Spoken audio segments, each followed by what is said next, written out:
Dr. Marcus Chen walked through the long hallways of Research Station Kepler 442. The metal walls were painted white and blue, and bright lights shone down from above. Today was his first day working with an alien researcher. Marcus had studied many alien species before, but he had never worked closely with an Etherian. The station was huge and floating in space between Earth and the Etherian homeworld. It was built for both humans and aliens to work together. Scientists from both species came here to share knowledge and learn about each other. Marcus was excited but also nervous. He stopped outside Lab 7 and checked his tablet. Yes, this was the right place. He pressed the button next to the door, and it slid open with a soft sound. Inside, the lab looked different from human labs. The lights were softer and had a blue color. Strange plants with glowing leaves grew in special containers along the walls. "Dr. Chen," a voice called out. It sounded like music, light and flowing like water. Marcus looked around and saw her. The Etherian researcher was floating 3 feet above the floor. She had pale blue skin that seemed to glow softly. Her hair was long and white like starlight. But what caught Marcus's attention most was her skirt. The skirt was amazing. It was long and flowing, reaching almost to the floor.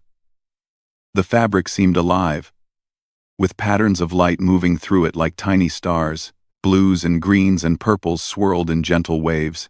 It was the most beautiful thing Marcus had ever seen. "I am Zephyra," she said, floating closer. "I will be working with you on the atmospheric studies." Marcus smiled and held out his hand to shake hers. But Zephyra moved back quickly. "Oh, sorry," Marcus said, dropping his hand. "I forgot that your species doesn't like to touch." "It is not just touching," Zephyra said carefully. She spoke English well, but with a musical accent. "There are rules about what humans can and cannot do around Etherians. Very important rules." "Of course," Marcus said. "I read about some of them. But maybe you can tell me more?" Zephyra floated over to her workstation. Marcus noticed that she moved very carefully, making sure her skirt didn't get too close to any surfaces. "The most important rule is about our garments," she said, pointing to her skirt. "These are not just clothes for us. They are part of our body." Marcus looked at the skirt more closely. Now he could see that the glowing patterns were not just pretty lights. They seemed to pulse like a heartbeat. "What do they do exactly?" "They help us breathe," Zephyra explained. "They control our body temperature. They protect us from bad air and radiation. Without them, we would get sick and die very quickly." "That's incredible," Marcus said. "So, the bioluminescent fibers actually regulate your physiology?" "Yes," Zephyra said. But she looked confused by the big words. "The lights in the fabric help keep us alive. And there is something else very important you must know." She paused and looked serious. "You must never touch our garments. Never. Not for any reason. It is forbidden by our oldest laws. If a human touches an Etherian's skirt, it could end the friendship between our peoples." Marcus nodded. "I understand. I promise I will never touch your skirt." "Good," Zephyra said, but she still looked worried. "Some humans do not understand how serious this is. They think it is just a strange custom. But for us, it is like someone trying to touch your heart while it beats." They spent the rest of the morning setting up their equipment. Marcus watched Zephyra work and noticed something strange. She kept touching her forehead and blinking hard. Sometimes she would stop working and just float there, looking confused. "Are you feeling okay?" Marcus asked. "I am fine," Zephyra said quickly. "Just tired. This station is different from home." Marcus looked at the environmental controls on the wall. The air temperature was set for human comfort, and the humidity was low. The air pressure was also set for human needs. He realized that these settings might not be good for Etherians. "Would you like me to adjust the environmental controls?" Marcus asked. No, Zephyra said.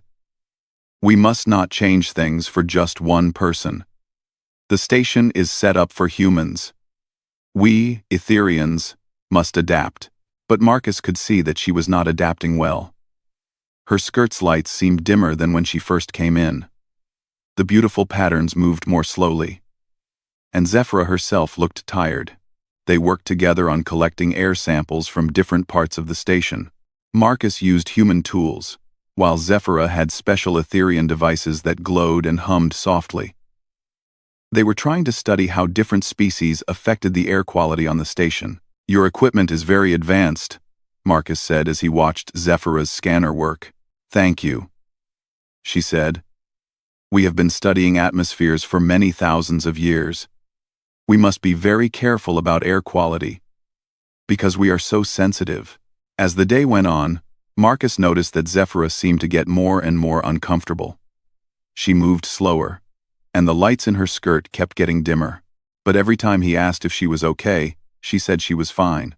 By the end of the day, Marcus was worried. He had read that Etherians were tough and could handle many different environments. But Zephyra looked sick, her blue skin was turning gray, and she kept holding on to things to steady herself even while floating. "Zephyra," Marcus said as they finished cleaning up their work area, "are you sure you're feeling all right? You look like you might need medical attention." "I am just tired," she said, but her voice was weaker now. "Tomorrow will be better. We Etherians are stronger than we look." Marcus wasn't convinced, but he didn't want to push too hard on their first day working together. "Okay, but if you need anything, please let me know. I want you to be safe and comfortable here." Zephyra smiled. And for a moment, her skirt's lights grew a little brighter. "Thank you, Dr. Chen. You are kind. I think we will work well together." As Marcus left the lab, he made a mental note to check the environmental systems tonight. Something was wrong, and he was going to find out what it was. He had a feeling that Zephyra was in more danger than she realized. Marcus came to the lab early the next morning. He had spent half the night reading about Etherian biology and environmental needs. What he learned made him very worried about Zephyra. When he entered Lab 7, Zephyra was already there, floating near the air sample containers. But something was wrong. Her skirt's beautiful lights were flickering like a broken computer screen. The patterns that had moved so smoothly yesterday now jumped and stuttered. "Good morning, Zephyra," Marcus said carefully. "How are you feeling today?" "Much better," she said. But Marcus could hear that her voice was different. It sounded flat, not musical like before. "I am ready to work on the samples we collected yesterday." Marcus watched her try to use her scanning equipment. Her hands shook, and she dropped one of the devices. When she bent to pick it up, she almost fell, even though she was floating. "Let me help you," Marcus said, reaching for the scanner. "No," Zephyra said quickly. "I can do it myself. Etherians do not need help from humans." This was strange. Yesterday, Zephyra had been friendly and curious about working together. Now she sounded almost angry. Marcus decided to start analyzing the air samples while keeping an eye on her. He put the first sample under his microscope and looked at it. At first, everything looked normal. Just the usual particles of dust and air that you would find on any space station. But then he saw something that made his blood run cold. There were tiny crystal shapes floating in the air. They were so small that they were almost invisible. But they were definitely there. And they were moving on their own, like they were alive. "Zephyra," Marcus called out. "Can you come look at this?" She floated over slowly, moving in a jerky way that worried Marcus even more. When she looked into the microscope, her face went pale. "What are those?" she asked. "I don't know yet," Marcus said.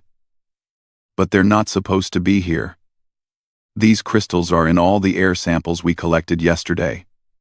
Marcus quickly switched to a different sample. The crystals were there too. He checked sample after sample. They were everywhere throughout the station. "We need to find out what these are," Marcus said. "They could be dangerous." But when he looked at Zephyra, she was staring at him with a confused expression. "What crystals?" she asked. "I don't see anything in the microscope." Marcus looked again. The crystals were clearly there, moving around like tiny swimming creatures. "Right there," he said, pointing. "The small crystal shapes." Zephyra looked again and shook her head. I see only normal air particles. A terrible thought came to Marcus. He ran to his computer and started searching through the station's biological database. He typed in crystalline particles and unknown organisms and bioluminescent compounds. What he found made his heart race with fear. The computer showed him information about a pathogen called crystalline decay syndrome. It was a disease that attacked bioluminescent organisms. The pathogen fed on the special compounds that made things glow, and one of the first symptoms was that infected organisms couldn't see the crystals that were killing them. Marcus read more. The disease was extremely dangerous to any species that used bioluminescence for biological functions. It attacked their nervous systems first, making them unable to recognize danger. Then it fed on their bioluminescent compounds until they died. "Oh no," Marcus whispered. He looked at Zephyra's skirt. The lights were getting weaker every minute. The beautiful flowing patterns were becoming random flickers. "Zephyra," Marcus said urgently. "I think you're sick. These crystals are attacking your bioluminescent fibers. We need to get you to the medical bay right now." But Zephyra just looked at him with that same confused expression. "I feel fine," she said. "You are worried about nothing. These air samples are perfectly safe." Marcus realized that the pathogen was already affecting her brain. She couldn't understand the danger because the disease made her unable to see it. He ran to his communication device and tried to contact other Etherian researchers on the station. There were 5 others working in different labs. When he reached them, they all sounded the same as Zephyra: confused, dismissive, and unable to see the crystals in their own lab samples. Marcus checked the station's environmental systems. The air recycling units had been spreading the contaminated air throughout the entire station for at least 2 days. Every Etherian on the station was infected. He tried to call the Etherian homeworld, but the subspace communication system would take hours to reach them. By then, it might be too late. Marcus looked at Zephyra again. She was trying to work, but she kept forgetting what she was doing. She would pick up a tool, stare at it for a minute, then put it down and pick up the same tool again. Her skirt's lights were now barely visible. "Zephyra, please listen to me," Marcus said. "You are very sick. These crystals are killing you. I need to get you to the medical bay." "Stop talking about crystals," Zephyra said angrily. "There are no crystals. You humans always see danger where there is none." Marcus felt desperate. He could see that she was getting worse every minute. Her floating was becoming unstable, and she kept bumping into things. The other Etherian researchers weren't answering their communicators anymore. He thought about what he had read about the disease. The pathogen fed on bioluminescent compounds. It lived in the special fibers that made Etherian garments glow. The infected clothing was like a breeding ground for the crystals. The only way to save an infected Etherian was to remove their contaminated garments immediately. But Marcus remembered what Zephyra had told him yesterday. Touching an Etherian's skirt was the worst thing a human could do. It was forbidden by their most sacred laws. Marcus watched Zephyra stumble and nearly fall. Her breathing was getting shallow, and her skin was turning gray. He had to make a choice.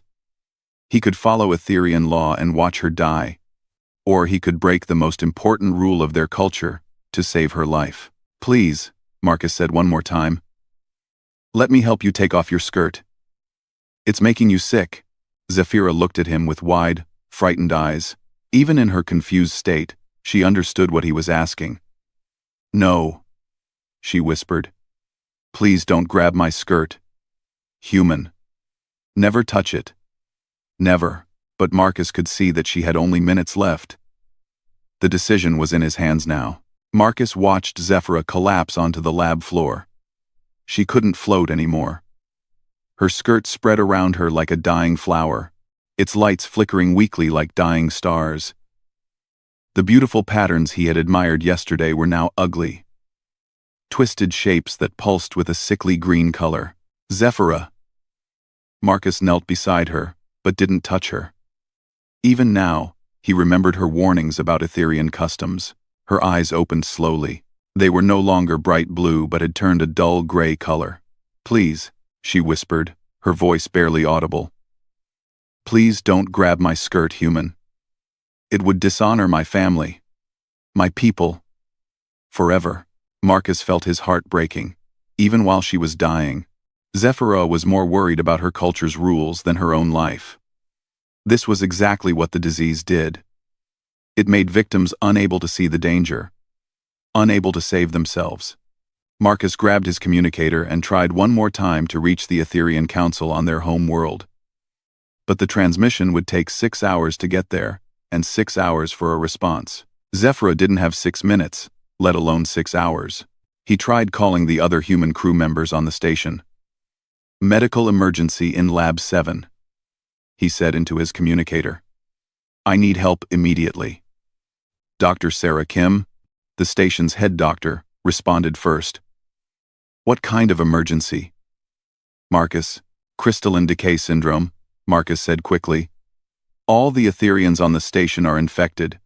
Zephyra is dying right now. I'll be right there," Dr. Kim said.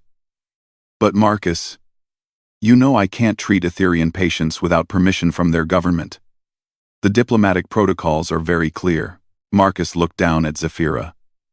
Her breathing was so shallow that he could barely see her chest moving. The bioluminescent fibers in her skirt were turning black as the crystals consumed them. "The protocols are going to kill her," Marcus said into his communicator. "We don't have time for permissions." 3 other human crew members arrived at the lab. They saw Zephyra on the floor and immediately understood how serious the situation was. But they all stood back, afraid to help because of the cultural rules. "We can't touch her," said engineer Tom Rodriguez. "If we violate Etherian customs, it could start a war between our species. She's going to die if we don't do something," Marcus said. Dr. Kim arrived with her medical equipment. She scanned Zephyra from a distance and looked at her readings. Her face went pale. Her vital signs are critically low. Her body temperature is dropping fast. "I've never seen anything like this." "The pathogen feeds on bioluminescent compounds," Marcus explained. "It's in her skirt. We have to remove it to stop the infection." "Absolutely not," Dr. Kim said. "Touching an Etherian's garments is a violation of the most sacred Etherian law. The diplomatic consequences would be enormous." Marcus looked around at his colleagues. They were all good people who wanted to help, but they were paralyzed by fear of breaking alien customs. Meanwhile, Zephyra was dying right in front of them. "What if we contacted Earth Command?" suggested Communications Officer Lisa Chen. "They could make the decision for us." "That would take too long," Marcus said. "Look at her." Everyone looked. Zephyra's skin was now completely gray, and her skirt had turned mostly black. Only a few weak blue lights still flickered in the fabric. Her eyes were closed, and her breathing was so quiet they had to listen carefully to hear it. Marcus knelt down beside her again. "Zephyra, can you hear me?" Her eyes opened slightly. "Don't," she whispered. "Please don't grab my skirt. Human. Let me die with honor." Those words hit Marcus like a punch to the stomach. She would rather die than have her cultural rules broken. But Marcus thought about something else. What about the honor of letting someone die when you could save them? Marcus had grown up in a family of doctors. His father had always taught him that life was the most precious thing in the universe, more precious than customs, more precious than laws, more precious than anything else. His father had once said, "If you can save a life, you must save it. Everything else can be fixed later." "I'm sorry," Marcus whispered to Zephyra. "I'm so sorry for what I'm about to do. But I can't watch you die." Marcus reached out and gently took hold of Zephyra's skirt. The moment his fingers touched the fabric, everyone in the room gasped. Tom Rodriguez stepped backward as if he had been shocked. "Marcus, no!" Dr. Kim shouted. "You're ending peaceful relations between our species." But Marcus ignored them all. He carefully lifted Zephyra's unconscious body and began removing her contaminated garment. The fabric felt strange under his fingers, warm and slightly alive. As he pulled it away from her body, he could see the tiny crystal organisms crawling through the fibers, like insects. "Get me clean clothes," Marcus ordered, "and set up a sterile room. We need to isolate her from the pathogen immediately." The other humans stood frozen for a moment. Then Dr. Kim's medical training took over. "You're right," she said. "I can't let her die either. Tom, help Marcus carry her to Medical Bay 3. Lisa, contact the decontamination team. We need to clean this lab immediately." As they carried Zephyra to the medical bay, Marcus could feel the weight of what he had done. He had touched an Etherean's sacred garments. He had violated the most important law of their culture. When the Etherean government found out, they would probably consider it an act of war. But as they put Zephyra on the medical bed and Dr. Kim began treating her, Marcus saw her skin start to turn from gray back to its natural blue color. Her breathing became stronger. The pathogen was losing its hold on her now that its food source was gone. "She's stabilizing," Dr. Kim said, looking at her medical scanners. "Her vital signs are improving rapidly." Marcus felt relief wash over him, but he also felt fear. What would happen when Zephyra woke up? What would happen when the Etherean government learned what he had done? He might have saved her life, but he might have also destroyed the friendship between humans and Ethereans forever. He looked at Zephyra's peaceful face as she slept. At least, she was alive. Whatever consequences came from his actions, at least, she would be alive to see them. For Marcus, that made everything worth it. Marcus sat next to Zephyra's medical bed, watching her sleep. Her breathing was steady now, and her blue skin had returned to its normal, healthy color. Dr. Kim had wrapped her in special thermal blankets and connected her to machines that helped regulate her body temperature and atmospheric needs. "We need to help the other Ethereans," Dr. Kim said quietly. "If they're all infected like Zephyra was, they don't have much time left." Marcus nodded. There were 5 other Etherean researchers on the station, and none of them had answered their communicators for the past hour. That was a very bad sign. "I'll go to their labs," Marcus said, standing up. "If they're as sick as Zephyra was, they won't be able to help themselves." "Marcus, Dr. Kim said seriously. "You know what this means, right? You're going to have to remove their garments too. All of them. The diplomatic consequences will be enormous." Marcus looked at Zephyra's peaceful face. "I know. But I can't let them die just to protect diplomatic relations. If our friendship with the Ethereans can't survive saving their lives, then maybe it wasn't a real friendship anyway." Dr. Kim smiled sadly. "Your father would be proud of you. But Earth Command is not going to be happy about this." Marcus left the medical bay and headed to Lab 12, where 2 Etherean atmospheric scientists had been working. When he entered, he found them both collapsed on the floor. Their skirts were completely black now, with no lights at all. The crystal pathogen had almost finished consuming their bioluminescent fibers. "Help me," Marcus called into his communicator. Tom Rodriguez and Lisa Chen arrived quickly, along with 2 other crew members. "Oh no," Lisa whispered when she saw the unconscious Ethereans. "They're almost gone." Marcus knelt down beside the first Etherean, a researcher named Vortex. "I'm sorry," he said softly, and began removing Vortex's contaminated skirt. The fabric crumbled in his hands like old paper, full of the deadly crystals. The other humans helped him carry both Ethereans to the medical bay. Then they went to the next lab, and the next. In each lab, they found Etherean researchers unconscious or barely alive. Each time, Marcus had to violate their most sacred cultural law to save their lives. By the time they finished, all 6 Etherean researchers were in the medical bay, wrapped in human thermal equipment, and connected to life support machines. Dr. Kim worked frantically to keep them all alive, while Marcus and the others cleaned up the contaminated labs. "The pathogen is everywhere," Tom reported as they finished decontaminating Lab 7. "It's been spreading through the air system for days. Every Etherean garment on the station is completely infected." "What are we going to do about clothes for them?" Lisa asked. "They need their bioluminescent fibers to survive, but all their garments are destroyed." Marcus had been thinking about this problem. "We need to create temporary replacements, something that can regulate their body temperature and atmosphere, until we can get new Etherean garments from their home world."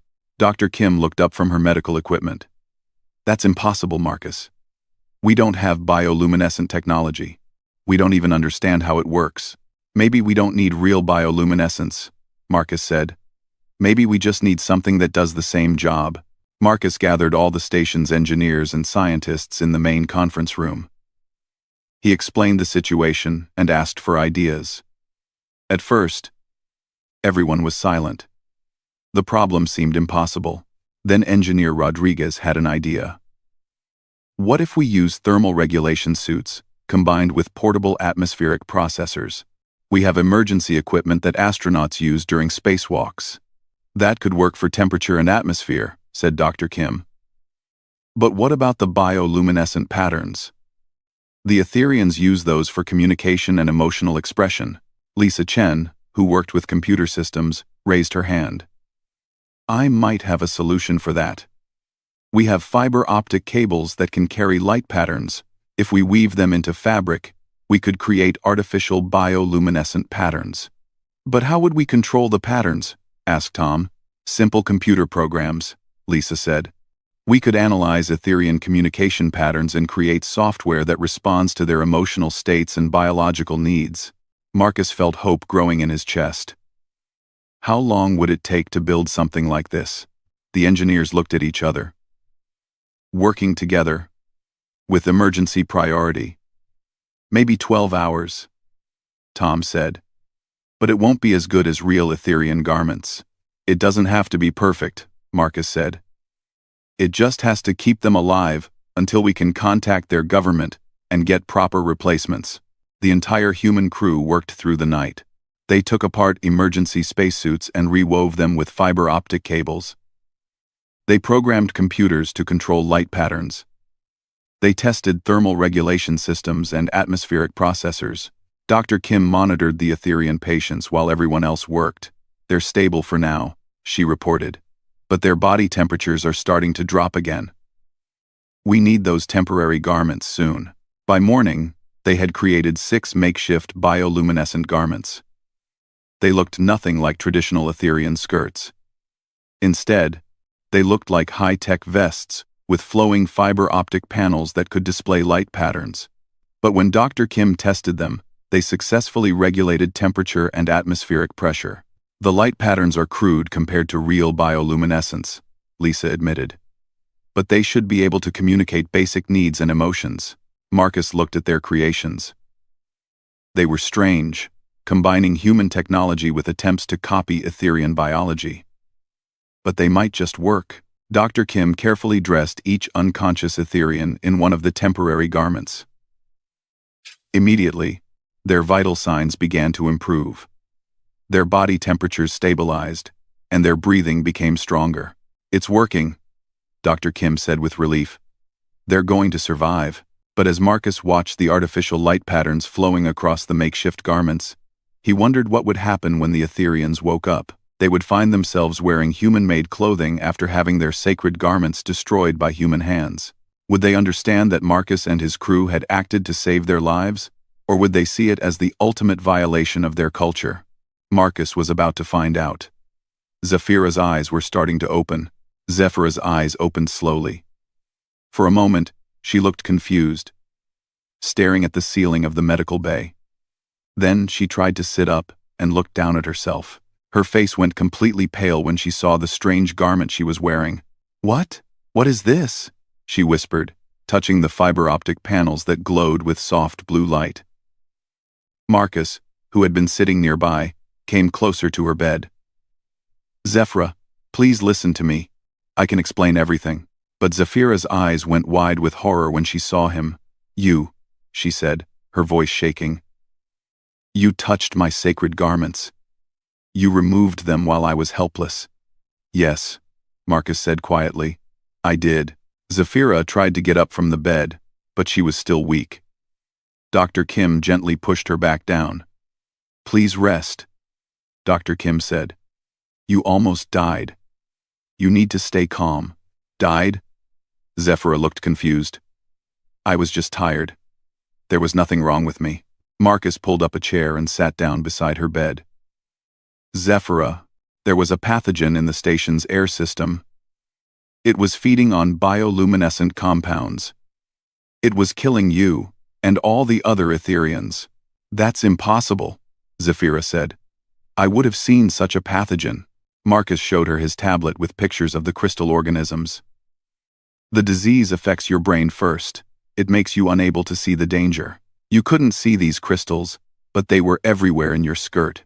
Zephyra stared at the pictures.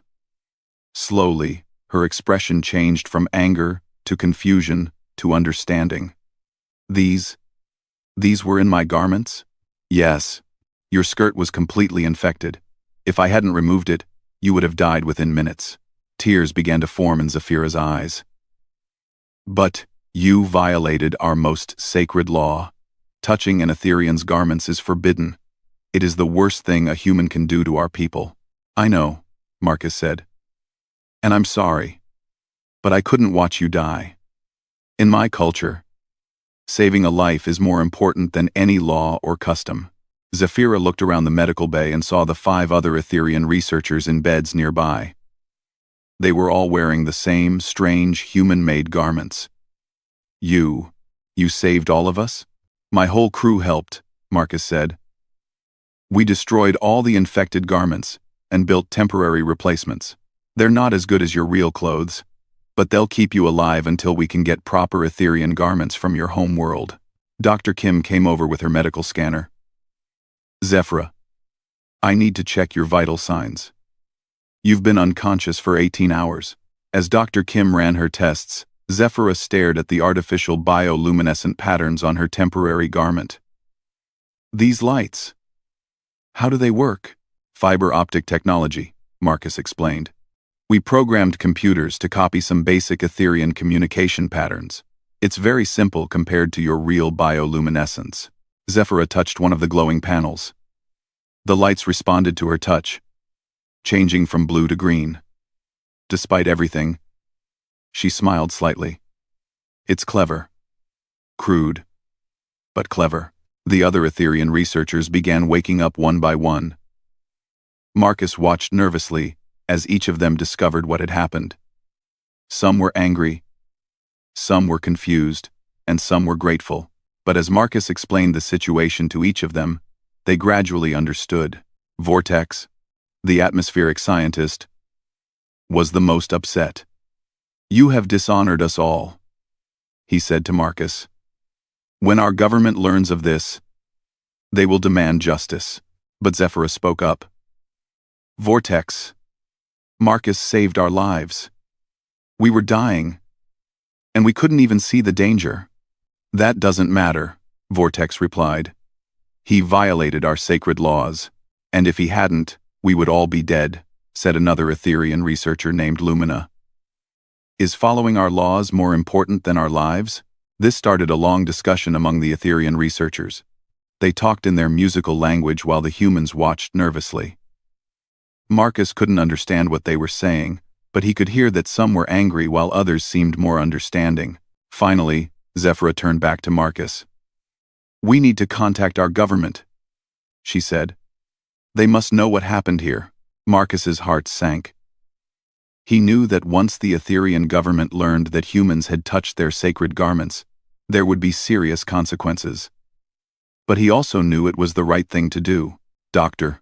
Kim helped set up a communication link to the Etherean home world. It took several hours for the connection to go through. When the Etherean Council appeared on the screen, Marcus could see their shock and anger when they learned what had happened. But then something unexpected occurred. Zephyra stepped forward and began speaking to the council in her own language. She spoke for a long time, sometimes pointing to Marcus and the other humans, sometimes showing the artificial garments they had created. Marcus couldn't understand her words, but he could hear the passion in her voice. She was defending him. When Zephyra finished speaking, the head of the Etherean Council, an ancient-looking being with silver skin, spoke directly to Marcus. Human, the council leader said in careful English, Zephyra has told us that you saved her life by violating our most sacred customs. This presents us with a difficult situation. Marcus stood up straight. I understand, sir. I'm willing to accept any consequences for my actions. The council leader was quiet for a long moment. You are willing to be punished for saving lives? Yes, sir. But I want you to know that I would do it again. In my culture, life is sacred above all other things. Interesting, the council leader said. And what should we do with humans who value life more than law? Marcus didn't know how to answer that question. The council leader continued. Zephyra has proposed something to us. She suggests that we create new diplomatic protocols. Emergency situations where life is in danger would allow for temporary violation of cultural customs, as long as they are followed by proper acknowledgement and restoration. Marcus felt hope growing in his chest. We will call this the Chen Doctrine, the council leader said. Named after the human who chose life over law. Do you accept this responsibility, Dr. Chen? Marcus looked at Zephyra, who was smiling at him with tears in her eyes. He looked at his human colleagues, who had all risked their careers to help save alien lives. He thought about his father, who had taught him that saving lives was the most important thing anyone could do. Yes, sir, Marcus said. I accept. 6 months later, Marcus and Zephyra were working together again in Lab 7. Zephyra wore new traditional Etherian garments that had been specially treated to resist biological pathogens, but she also wore a small fiber optic bracelet that Marcus had made for her, a symbol of the friendship between their species. The Chen Doctrine had become official policy for both human and Etherian diplomatic relations. It allowed for emergency violations of cultural customs when lives were at stake, as long as they were properly acknowledged afterward. Marcus had become something of a hero among humans and Etherians alike. But he didn't feel like a hero. He had just done what any human would do, protect life at any cost. Marcus, Zephyra said as they finished their work for the day. I have something to tell you. What's that? In our culture, we have a saying. The hand that saves a life touches the heart forever. You touched my garments to save my life. According to our oldest traditions, that makes you my brother. Marcus smiled. I'd be honored to be your brother, Zephyra. As they left the lab together, Marcus thought about how much had changed. Humans and Etherians understood each other better now. They had learned that sometimes the most important thing wasn't following rules, but knowing when to break them for something more important. And sometimes, grabbing someone's skirt